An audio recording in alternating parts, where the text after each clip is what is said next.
विश्वास का वचन जिसका हम प्रचार करते हैं, ये तुम्हारे निकट है, ये तुम्हारे दिल में, तुम्हारे मुंह में है। इसे अपने मुंह में जोड़ दे। बस इसे ले और अपने मुंह में वचन रखते जाएं और इसे कहते चले जाएं। और शायद आज ये धुंधला सा हो, लेकिन जिस पल आप इसे जोड़ते हैं, चित्र क्लियर हो जाएगा, कनेक्शन आ जाएगा। आप अपने आप को देखेंगे और जो कुछ आप खुद को देखते हैं वही हो जाएंगे।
हमने कहा है हम परमेश्वर जैसे हैं। यीशु परमेश्वर जैसा है, हम परमेश्वर जैसे हैं। प्रभु के लिए जैसे काम करता है हमारे लिए काम करेगा, वचन के द्वारा काम करेगा। जब उसने कहा तो ये हो गया, जब हम कहेंगे तो ये हो जाएगा। यीशु बहुत स्पष्ट कहता है हमें क्या कहना है, उसके वचन कहना है। लेकिन बहुत से लोगों में यही समस्या है, वो नहीं जानते कि उसका वचन उनके बारे में क्या कहता है। बस यही, या आपके परिवार के बारे में क्या कहता है, आपके पति पत्नी के बारे में ये क्या कहता है, आपके व्यापार के बारे में क्या कहता है। आप हर बात की शिकायत कर रहे हैं। मैं इसलिए इसके बारे में कहता हूं। आप शिकायत करते हैं अपने काम के बारे में, व्यवसाय के बारे में, पैसों के बारे में, जानते हैं अपने पड़ोसी के बारे में, अपने बच्चों के बारे में, पति या पत्नी के बारे में, और इन सारी बातों के बारे में। लेकिन बाइबल इन सारी बातों के बारे में क्या कहती है? वो कहते हैं खैर बाइबल, मुझे पता नहीं बाइबल क्या कहती है। यही समस्या है। यदि आप नहीं जानते बाइबल क्या कहती है, तो जो बाइबल कहती है आप नहीं कह सकते, जो परमेश्वर कहता है वो नहीं कह सकते हैं। और जो प्रभु कहता है अगर आप नहीं कहें तो आप सामर्थहीन हैं। चाहे आप परमेश्वर के स्वरूप समानता में बनाए गए, आप सामर्थहीन हैं क्योंकि आप नहीं जानते कि परमेश्वर का वचन क्या कहता है। इसलिए आपको जवाब की किताब चाहिए। आपको देखना है कि वचन क्या कहता है आपके बारे में, आपके परिवार, आपके हाथों के कामों के बारे में, तंदुरुस्ती, धन के बारे में, बल के बारे में, आपकी सारी चीजों के बारे में बाइबल क्या कहती है। यही तो बात है। आपको जानना है क्या कहती है, क्योंकि जब आप जानेंगे कि ये क्या कहती है, इसलिए नीति वचन 4 कहता है, हे मेरे पुत्र मेरी बातें ध्यान से सुन, अपना कान मेरी बातों की ओर लगा और इसे अपने दिल में रख, इन्हें अपनी आंखों से ओट न होने दे, क्योंकि जो लोग इससे पाते हैं वो तो उनके पूरे शरीर के लिए औषधि जैसे है। आपको इसे ढूंढना होगा, आपको यह जानना होगा। देखिए, बहुत से लोगों ने सुना है कि किसी ने क्या कहा है किसी के बारे में। किसी ने कहा चंगाई के बारे में, किसी ने संपन्नता के बारे में कुछ कहा, किसी ने कुछ कहा है इसके और उसके बारे में। उन्होंने सुना है कि किसी ने क्या कहा, लेकिन वो खुद को नहीं पाए हैं। नहीं, ये काम नहीं करेगा। अगर आप सुनते हैं कि किसी ने क्या कहा, आपको खुद के लिए इसे ढूंढना होगा। आपको अपने कान देने होंगे, आपको ध्यान धर के सुनना होगा। आपको इसे अपनी आंखों के सामने रखना होगा, अपने दिल में इसे रखना होगा। पूरी ईमानदारी से इसकी रक्षा करे, इसे संभाले, इसे बढ़ाएं, इसे अपने दिल में रखे, इसकी रक्षा करे, इसे कहते जाएं। इसे कहने के द्वारा आप अपने दिल में इसे डालते हैं। जब आप इस क्रिया से जाते हैं कि अपने कान इन बातों की ओर लगाएं, वचन की ओर ध्यान देते हैं, इसे अपनी आंखों के सामने रखते और कहने के द्वारा इसे अपने दिल में रखते हैं, और केवल तब आप इसे पाते हैं और तब यह आपके पूरे शरीर के लिए औषधि होती है। आपको क्रिया में से जाना है। इसलिए नहीं होगा कि आपने चर्च में संदेश सुना था। देखिए, ये बात कि आपने चर्च में सुना, ये बात तो सच में अच्छी है, क्योंकि ये प्रकाशन देता है कि वहां पर क्या है। लेकिन फिर आपको काम करना है, आपको जाना होगा, इस पर काम करना होगा, और आपको यह देखना होगा कि क्या ये सत्य है।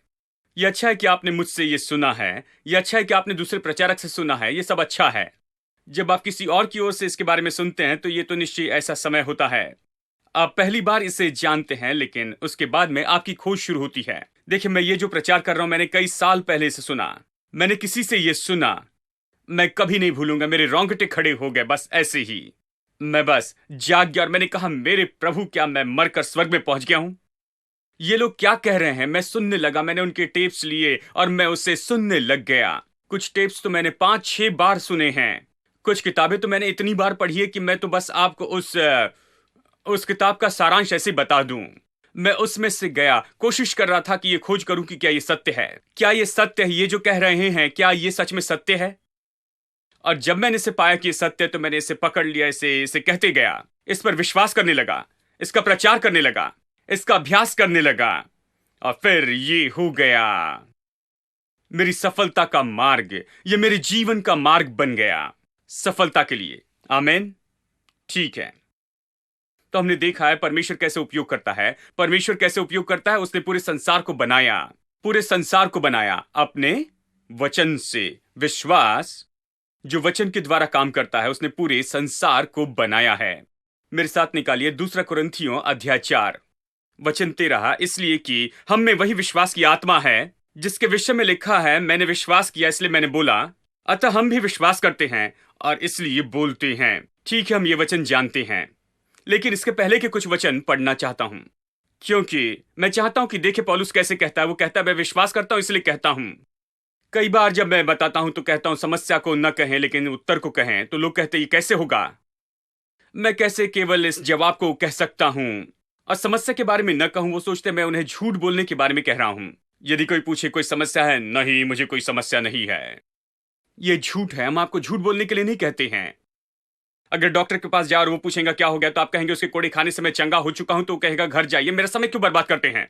जानते हैं, हमें उन्हें बताना है कि क्या परेशानी है, कहां पर दर्द हो रहा है, क्या हो रहा है। आप बाइबल के वचन उनके सामने कोट नहीं कर सकते। देखिए, आपको असली होना है, ठीक है?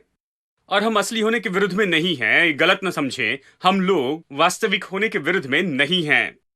जब मैं कहता हूं कि समस्या के बारे में न कहें, तो मैं उस व्यक्ति के बारे में कह रहा हूं जो हमेशा समस्याओं के बारे में कहते रहता है। दिन भर रात भर समस्या समस्या समस्या, हमेशा केवल समस्या के बारे में कहते रहते हैं। मुझे ये समस्या है, वो समस्या है, 10 साल से मैं इसका सामना कर रहा हूं। ओ आप जानते, इससे कोई भी नहीं जाता है, मुझे समस्या है, वैसे के बारे में मैं कह रहा हूं। वो व्यक्ति हमेशा समस्या कहता है मेरे दोस्तों। ठीक है, मैं ये नहीं कह रहा कि आप वास्तविक ना हो, मैं ये नहीं कह रहा कि आप अपनी समस्या के बारे में झूठ बोलते जाएं, मैं ये नहीं कह रहा कि अपनी समस्या का इनकार करें। हम इनकार करना, झूठ बोलना, इसके बारे में चर्च में नहीं सिखाते। ये चर्च है मेरे दोस्तों, और हम दूसरों से ज्यादा वास्तविक है और हम मूर्ख नहीं हैं। और इन सभी लोगों को देखिए, ये तो बहुत अच्छे पढ़े लिखे लोग हैं, इसलिए हम ये नहीं कह रहे कि इनकार करें या फिर झूठ बोलते जाएं। हम कुछ असली सिखा रहे हैं। मैं दिखाऊंगा पौलुस ने कैसे कहा। आप जानना चाहते पौलुस ने कैसे कहा? यहां वचन 6 से आगे पढ़िए। परमेश्वर जिसने कहा कि ज्योति चमके, सब लोग कहे परमेश्वर ने आज्ञा दी। किस प्रभु ने? परमेश्वर जिसने कहा कि ज्योति चमके, अंधकार में ज्योति चमके, वही हमारे हृदय में चमका। जैसे उसने शुरू में अंधकार में ज्योति वहां पर चमकाई, उसने सुसमाचार की ज्योति हमारे दिल में चमकाई है कि परमेश्वर की महिमा की पहचान की ज्योति यीशु मसीह के चेहरे में प्रकाशमान हो। परंतु हमारे पास वह धन मिट्टी के बर्तनों में रखा है कि वह असीम सामर्थ हमारी ओर से नहीं परंतु परमेश्वर की ओर से ही ठहरे। अब इसे सुनिए। हम चारों ओर से क्लेश भोगते हैं। हेलो, वो समस्या के बारे में बताता है। उसे समस्या है। वो जहां भी जाता है वहां पर उसे समस्या होती है और लोग उसे मारते हैं। खबर पौलुस से भी ज्यादा तेजी से आगे बढ़ी। उसके वहां पहुंचने के पहले खबर पहुंच जाती थी कि पौलुस आ रहा है। जब वो आता है तो उसे मार दो, जानते हैं, पकड़ लो, जेल में डालो, कुछ न कुछ करो। वो यहूदी भाई, उसके खुद के भाई उसके विरोध में थे और अन्य जाति उसके विरुद्ध में थी और वो हर तरफ से परेशानी में था। इसलिए वो कहता है चारों तरफ से क्लेश में हूं, यानी उसके खुद के भाई और अन्य जाति भी सब लोगों से परेशान कर रहे थे। कहता है हम चारों ओर से क्लेश में हैं, यानी सेवकाई में बहुत सी समस्या से होकर गया। चारों ओर से क्लेश में है, लेकिन देखिए समस्या के बारे में कैसे कहता है। चारों ओर से क्लेश में घिरे हैं पर संकट में नहीं पड़ते हैं। मुझे पसंद है, ये विश्वास की बात है। अगर आप चारों तरफ से परेशानी में हैं तो क्या आप कहेंगे कि ये संकट है? हेलो, ये अच्छा समय है कि कहें ओ भाई मैं बड़े संकट में पड़ा हूं, ओ मुझे बड़ी समस्या है। नहीं, वो कहता है हम चारों ओर से क्लेश में है, बहुत से क्लेश है, फिर भी हम संकट में नहीं हैं। इसका मतलब है समस्या हम पर जयवंत नहीं हुई है। समस्या ने हमको दबाकर नहीं रखा है।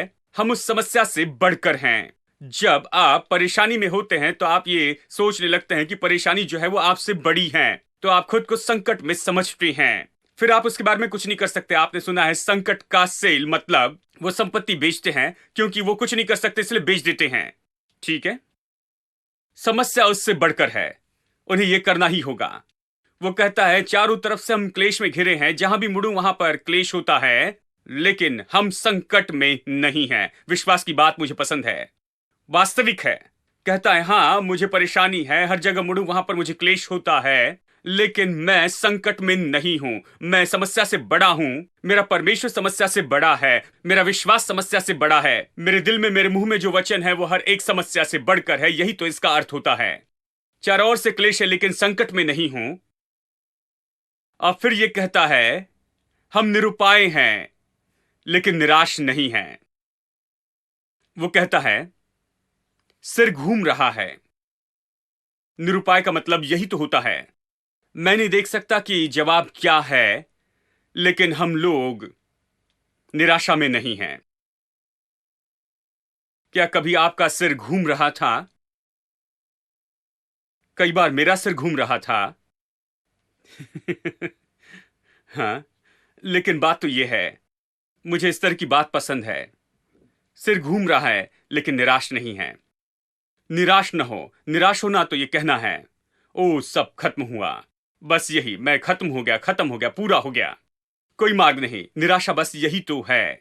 पौलुस कहता है नहीं, मैं ऐसा नहीं हूं। और इस संबंध में यह कहता है कि हम में विश्वास का वही आत्मा है। जैसे कि लिखा है मैंने विश्वास किया इसलिए मैं कहता हूं। हम भी विश्वास करते हैं और इसीलिए हम ये कहते हैं। दूसरे शब्दों में हम इसी तरह से बात करते हैं। हम कभी हार को नहीं कहते, नहीं। और हम कभी भी अपनी समस्या के बारे में नहीं कहते हैं कि केवल समस्या के बारे में कहते जाएं। हम जानते हैं कि ये तो वास्तविक बात है, लेकिन जब भी हम समस्या के बारे में कहते हैं तो हम सावधान होते हैं कि हम ये कहें कि विजय तो हमारी है। आमेन, यही उसका अर्थ है। हम विश्वास करते इसलिए कहते हैं। हम क्या विश्वास करते हैं? हम संकट पर विश्वास नहीं करते हैं, निराशा और त्यागे जाने पर विश्वास नहीं करते। हम विश्वास नहीं करते छोड़े जाने पर। हम विजय पर विश्वास करते हैं। हम विश्वास करते हैं और इसलिए कहते हैं, और इसलिए वो कहते जाता है। जो विश्वास करता है और इसलिए वो ये कहता है। अब जो विश्वास करते उसे कहते हैं कहें, क्योंकि जो विश्वास करते अगर आप उसे नहीं कहते हैं, यदि आप गलत बातों को बोलते चले जाएं और जो विश्वास करके कहना चाहिए वो नहीं कहते हैं, तो यह खतरनाक है, क्योंकि आपके शब्द एक चित्र बनाते हैं आपके दिल में। आपके शब्द दिल में चित्र बनाते हैं। अब इसे सुनिए, जब आप कहते हैं तो एक चित्र बनता है, और जब वो चित्र पूरी तरह से तैयार हो जाता है तो वो चित्र आपका जीवन बनता है। ये इस तरह से है, अगर तस्वीर निकाली है तो उसका प्रिंट आउट ले सकते हैं। प्रिंट आउट तो असली जीवन है, ठीक है। यदि चित्र ही नहीं है तो पेपर पर प्रिंट आउट नहीं ले सकते, लेकिन चित्र होने पर आप प्रिंट आउट ले सकते हैं, ठीक है। यानी शब्द आपके दिल में चित्र बनाते हैं, और इसलिए तो लोग कहते, इस तरह से कहने में क्या मतलब है भाई, आप जानते हैं हम कई बार ऐसी बेकार की बातें करते हैं। हम जानते हैं ये बेकार की बातें हैं, लेकिन कोई बात नहीं, ठीक है। नहीं, अगर इसे काफी समय तक बोलते जाएं तो ये बेकार की बातें चित्र बनती है, और वो चित्र आपका जीवन बन जाता है। यही उसमें समस्या है। देखिए, आप उत्पत्ति अध्याय 11 वचन 6 में पढ़ते हैं। गौर से इसका सार सुनिए, हमारे पास में समय नहीं है, हमने इसे पहले भी पढ़ लिया है। बाबेल का मीनार बनाया जा रहा था भक्तिहीन लोगों के द्वारा, और वो तो एएफटी के लोग नहीं थे जो विश्वास से भरे हुए थे और बाबेल का मीनार बनाने की कोशिश कर रहे थे। उनमें विश्वास नहीं था, वो प्रभु पर भरोसा नहीं कर रहे थे, वो प्रभु को पसंद नहीं कर रहे थे, वो प्रभु के विरुद्ध में काम कर रहे थे और ये बना रहे थे। और परमेश्वर नीचे आकर देखकर कहता है, इनकी भाषा एक है, इनके बोल एक हैं। देखिए, कहता है दो तरीके से, भाषा और इनके बोल। ये दो बातें कहता है। भाषा यानी जो भाषा वो बोलते थे एक है, और बोल जो वो बोलते थे वो दूसरी बात। यहाँ 10 लोग 10 अलग बात नहीं कर रहे थे, वो एक ही बात कह रहे थे। एक बात, एक लक्ष्य उन्हीं के पास में था। यानी भाषा समस्या नहीं थी। देखिए, यहाँ पर एक भाषा है, लेकिन कितने कितनी बातें हम कहते हैं। उनकी भाषा एक थी और वो एक बोल बोलते थे। और परमेश्वर नीचे आता है और इन अविश्वासियों को देखता है, और फिर वो कहता है, जो कुछ भी इन्होंने करने की कल्पना की है उसे पूरा करने से रोका नहीं जा सकता है। भक्तिहीन लोगों के लिए परमेश्वर का सर्टिफिकेट, चाहे जो भी कल्पना करे, वो महान आत्मिक लोग नहीं है, लेकिन वो इसे करते हैं। जो भी करने की कल्पना की है उसे करने से रोक नहीं सकता, क्योंकि एक बार जब ये कल्पना हो जाती है और आपके दिल में एक चित्र बन जाता है तो उसे कुछ भी रोक नहीं सकता है। आपका दिल आपके जीवन में उस चित्र को उत्पन्न करता है। यह बिल्कुल ऐसे ही है। देखिए, शब्द जब आपके दिल में जाते हैं तो ये भूमि में बीज के जैसे है। भूमि बीज पर अधिकार नहीं करती है, बीज भूमि पर अधिकार करता है। भूमि तो बस वहां पर ऐसी है, और जो कुछ भी आप बोते हैं वही वो उत्पन्न करती है। वो ये नहीं कहेगी कि नहीं ये बुरा है, मैं उत्पन्न नहीं करूंगी, मुझे मकई पसंद नहीं, कुछ और तुम बो। नहीं, भूमि जो कुछ आप बोते उसे लेती है और उत्पन्न करती है, और जो भी आपने बोया है उससे वो बहुगुणित करते जाती है। बीज भूमि पर अधिकार करता है, यही तो सिद्धांत है। तो जब आप अपने मुंह में गलत शब्द रखते हैं और उसे कहते हैं और उसे बस कहते चली जाती हैं, तो दिल इस पर तो मुंह पूरा अधिकार करता है। दिल तो भूमि के जैसे है, वो नहीं कहेगा कि मुझे बीज नहीं चाहिए। जो कुछ भी वहां बोया जाता है वो दिल उससे लेता है और निश्चित करता है कि वो ये मार्ग ले कि उससे वो वास्तविकता में लेकर आए। ये हर एक रुकावट के ऊपर में जयवंत होता है, और ये जो दिल है वो तो हर एक रुकावट पर जयवंत होता है कि उत्पन्न करे जो भी वचन यानी जो बीज होता है। हेलो, यदि आप कुछ अच्छा कहते हैं, आपका दिल जो है वो तो निश्चय किसी तरीके से एक अलौकिक बुद्धि को प्राप्त करता, किसी तरह कहीं ना कहीं किसी न किसी तरह से वो वहां पर उसे उत्पन्न करने का तरीका पाता है जो आपने कहा है, चाहे उसे उत्पन्न करना कितना मुश्किल क्यों ना हो। दिल तो निश्चय वो मार्ग ढूंढ लेगा और निश्चय जो कुछ भी आपने कहा है उससे वो उत्पन्न करते जाएगा। अगले हफ्ते इसके बारे में आपको बताऊंगा। ये उत्पन्न करेगा, दिल इनकार नहीं करेगा, ये काम करते जाएगा कि उसे उत्पन्न करे, बस यही। हाँ, और इसलिए गलत बात जो गलत कहना है, कुछ लोग कहते हैं जब भी मैं कुछ करने के लिए कुछ करता हूं वो काम नहीं करता। देखिए, मेरी माँ ने मुझे करने के लिए कहा, मैं उनसे कह रहा हूं, लेकिन वो नहीं सुन रही है। मैं इसे फिर से करूंगा और आप देखिए कि क्या होता है। और वो उसे करता है, और हर एक निर्णय जो वो लेता है, हर एक काम वो करता है, उसके मुंह के शब्द उस पर प्रभाव डालते हैं। वो गलत निर्णय लेता है, गलत काम करता है और आखिर में गड्ढे में गिरता है। एक बात आप अच्छे से सीख ले, जब आप गड्ढे में होते हैं तो गड्ढा खोदना बंद करें। हेलो, क्या ये समझने के लिए बहुत बड़ी फिलॉसफी है? जब आप गड्ढे में होते हैं, जब आप पहले ही परेशानी में हैं, आपके मुंह ने वहां पहुंचाया है, तब और गड्ढा क्यों खोदना चाहते हैं? आप गड्ढे में आप खोद रहे हैं मेरे प्रभु, तो आप और नीचे जाते चले जाएंगे। आप गड्ढे में हैं, गड्ढा खोदना बंद करें। ऊपर देखना शुरू करें। ऐसे शब्द कहना शुरू करें जो आपको गड्ढे से बाहर निकालेंगे, उससे बाहर निकालेंगे, विजय में लाएंगे, आपको इसमें से बाहर लेकर आएंगे। हाँ, हेलो, क्या आप यहां पर हैं? ये चित्र, हाँ, ये चित्र असली है। अच्छी बातें कहते हैं तो ये चित्र बनता है। जब आप चित्र बनाते हैं अच्छे जीवन का, संपन्नता, तंदुरुस्ती, विजय और ये सारी बातें, तब आपका दिल काम करने लगता है और वो कहीं ना कहीं से मार्ग ढूंढ लेगा किसी तरह से कि वो उत्पन्न करे जो आपने कहा है, विश्वास किया और कहा है, निरंतर कहा है, वो उसे उत्पन्न करेगा किसी तरह। दिल में ये है, मैं आपको दिखाऊंगा अगले हफ्ते कि कैसे दिल जाता है और काम करता है और कहीं ना कहीं किसी कोने में कोई मार्ग ढूंढता है कि वो इसे पूरा कर दे। आप नहीं जानते, लेकिन ये उसके लिए काम करेगा, वो इसे अस्तित्व में लेकर आएगा। हाँ, कुछ लोग कहते हैं मैं चित्र को सही तरीके से नहीं देख रहा हूं भाई, बहुत धुंधला है।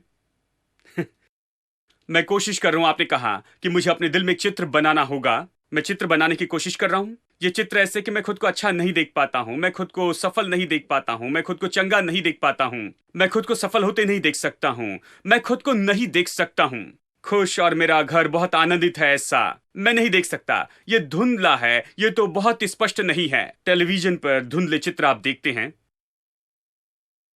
एक भाई एक नए शहर में गए और वहां पर उन्होंने अपार्टमेंट लिया। उनके पास्टर दोस्त ने उनके लिए अपार्टमेंट लिया। वो वहां पर जाकर रहे और वो बहुत बड़े बास्केटबॉल फैन थे। और तो बास्केटबॉल शोडाउन हो रहे थे, बड़ी मैच हो रही थी, वो देखना चाहते थे, वो बहुत ही बेताब हो गए थे। तो उन्होंने टीवी ऑन किया और कोशिश की कि क्या वो कुछ देख सकते हैं। केबल कनेक्शन लगाने के पहले क्या वो कुछ देख सकते हैं, क्या कुछ धुंधला चित्र भी दिख जाए तो। और अवश्य वहां पर कुछ धुंधला चित्र दिखने लग गया। जैसे तैसे देख रहे थे, पूरा तो नहीं दिख रहा था लेकिन धुंधला चित्र दिख रहा था। 2 दिन वहां पर बैठकर वो देख रहे थे और केबल वाले की राह देख रहे थे कि आकर कनेक्शन लगाएं। और वो बहुत ही खुश थे कि थोड़ा सा ये धुंधला सा चित्र उन्हें दिख रहा है, यही काफी है। उसका आनंद उठाए और पास्टर को फोन करके कहा, जानते हैं, चमत्कारों का चमत्कार है। मैंने अपनी टीवी यहाँ पर दीवार के पास में लगा दी, मैंने उसे ऑन किया, ये धुंधला चित्र दिख रहा है, लेकिन कुछ भी हो 2 दिनों से मैं बास्केटबॉल देख रहा हूँ। हालांकि मैं पूरा नहीं देख पा रहा हूँ, कुछ धुंधला सा चित्र दिख रहा है, लेकिन फिर भी प्रभु की स्तुति, यहाँ पर चमत्कार हो रहा है। और पास्टर ने उनसे कहा, सुनो, वहां पर केबल पीछे में पड़ी है, ये अपार्टमेंट केबल के साथ ही आता है, उससे लगाओ।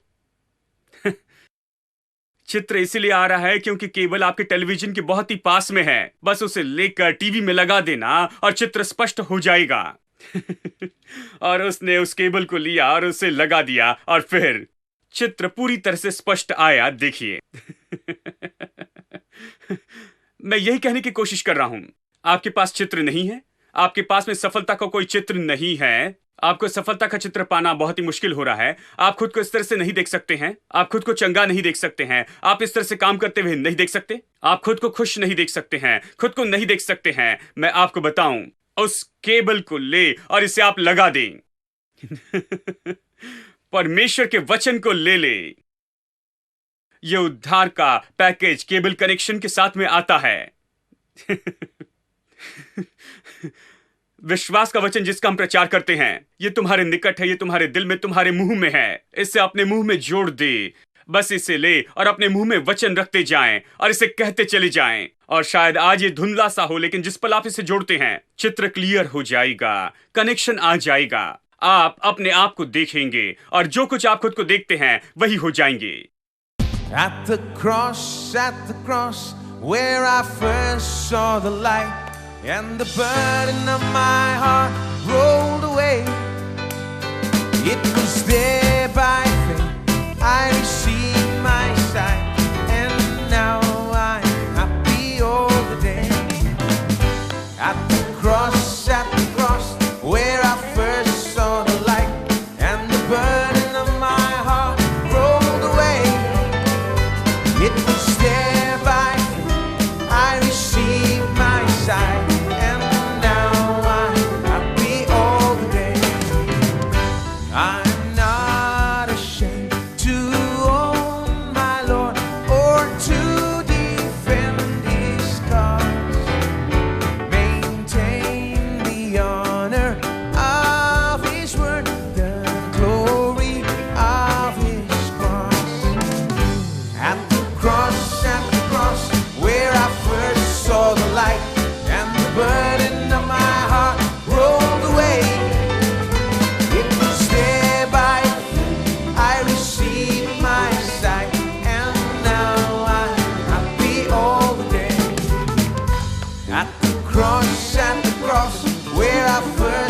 the light, and the burden of my heart rolled away.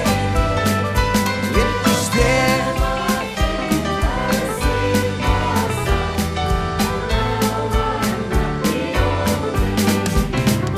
Jesus, my God, I know His name. His name is all my trust. Nor will He put my soul to shame, nor let my hope be lost. At the cross, where I first saw the light,